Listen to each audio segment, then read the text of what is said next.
In today's video, I'm going to teach you how to contact LinkedIn customer service. If you need help with your LinkedIn account and you want to reach support directly, this process is very simple and only takes a moment. I'll walk you through it clearly so you can follow along without any confusion. First, go to LinkedIn and make sure you're on the main screen after signing in. Once you're there, look to the top right corner of the page and click on the Me option.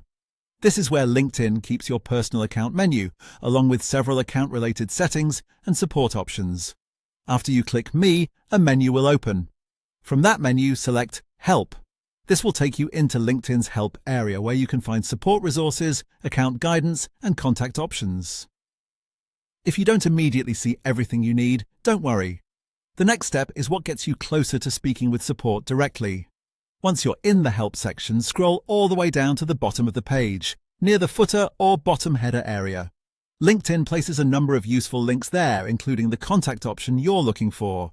Take your time and make sure you reach the very bottom so you don't miss it.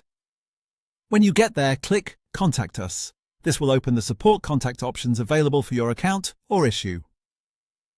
Depending on your region or account type, the layout may look slightly different, but the option should still be available in that section. From there, select the option to chat with support. This is the quickest way to get in touch with LinkedIn customer service through the site. Once you open the chat, you can describe your issue and continue with the support process from there. A quick tip before you start the chat.